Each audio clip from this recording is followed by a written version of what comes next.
Fala galera, tudo bem? Como é que vocês estão? Bom, hoje o assunto que eu quero trazer aqui é um assunto um pouquinho sério, um assunto que na verdade era melhor se eu não precisasse estar aqui falando sobre ele. Hoje a gente vai defender os livros. Para quem não sabe, está rolando aí uma proposta de reforma tributária que vai reformular bastante o nosso sistema tributário hoje em vigência no Brasil. Só que nessa reforma tem um item que eu considero muito prejudicial, principalmente aos consumidores de baixa renda e às pequenas editoras e livrarias, que é uma alíquota que colocará até 12% de imposto no preço final dos livros e periódicos também, se eu não me engano, está incluído. Mas enfim, está rolando essa proposta de até 12% incidir sobre os livros que hoje são isentos de tributação por força do artigo 150 da Constituição Federal, que elenca alguns pontos que é vedado à União, aos estados e aos municípios instituírem impostos, e eu vou tentar explicar aqui rapidão o porquê que isso vai ser extremamente prejudicial aos consumidores de baixa renda e às pequenas editoras e livrarias. Bom, acima de tudo, livros são conhecimento. Muitas das vezes que a gente vai estudar, a gente consulta um livro. Os livros abrem portas para a gente que melhoram nossa capacidade de raciocínio, nossa comunicação, nossa escrita. Enfim, livro é educação. Só esse motivo já seria um motivo gigante para que os livros continuassem isentos de tributação. Mas não para por aí, é claro. Os livros também são cultura, são história, ou seja, um povo que lê é um povo que conhece a sua história.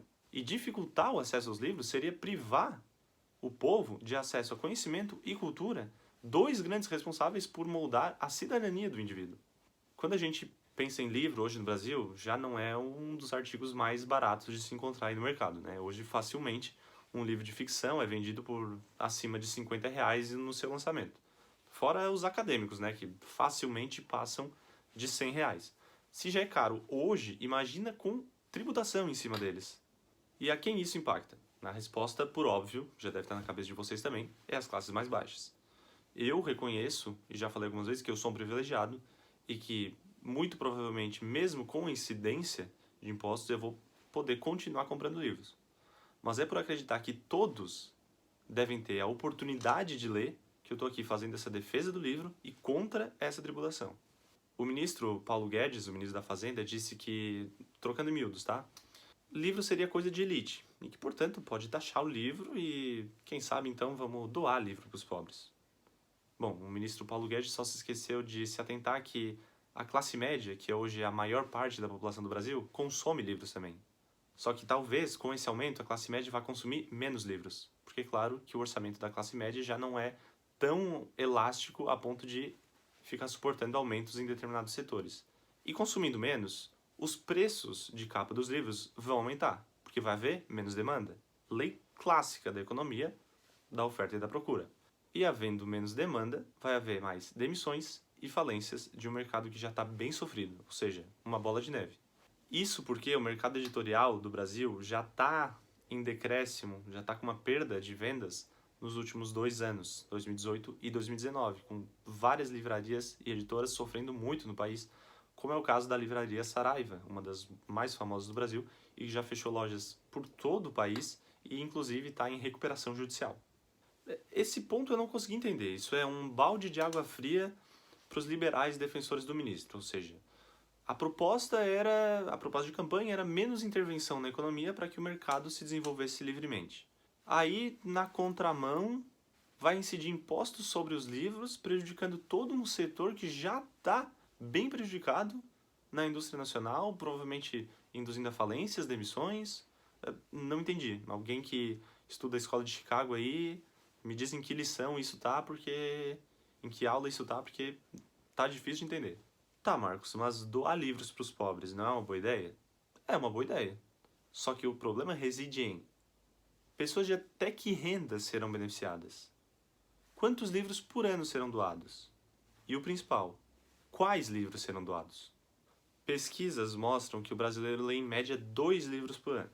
Mas é claro que aqui nessa conta está incluído aqueles que leem 30 livros por ano e aqueles que não leem nenhum livro por ano, que é uma boa parcela da população. Só que o mercado editorial brasileiro não é pequeno, não. O Brasil tem mais de 200 editoras. 200. E eu não sei vocês, mas eu de cabeça consigo nomear o quê? Umas 10. Intrínseca, Record, Nova Fronteira, HarperCollins, Darkside. Pensem em quantos empregos esse setor movimenta. Talvez essas 5, 10 que eu mencionei anteriormente vão conseguir manter os preços justos, porque trabalham com grandes quantidades e tem até uma certa margem para negociar. Agora, e o resto das 200? Só lembrando aqui, eu parei para olhar a minha estante aqui, e a maioria dos autores que eu tenho são autores internacionais. Então as editoras brasileiras têm que fazer uma edição bonita, têm que pagar direitos autorais, têm que contratar tradutores, e muitos, na verdade, 100%, né, do pagamento dos direitos autorais é em dólar. E o valor do dólar no Brasil, vocês sabem como tá, né? E só deixando um detalhe aqui também, que todos os livros vão ficar mais caros, tá? Se esse imposto passar a vigorar. Livros acadêmicos, livros infantis, ficção, não ficção e até a Bíblia. Para fechar, eu não vejo outra alternativa a não ser me posicionar nesse sentido, eu, que gosto muito de ler, porque o impedimento ao acesso aos livros e ao conhecimento para as classes mais pobres vai ser mais maléfico do que qualquer benefício que um aumento de imposto poderia trazer. Esse assunto ainda vai ser objeto de discussão no Congresso Nacional, quando da reforma tributária, e eu espero que todos vocês que gostam da leitura e que veem na leitura um instrumento de conhecimento e educação, que se manifestem contra esse imposto. É isso. Vamos juntos. Defenda o livro.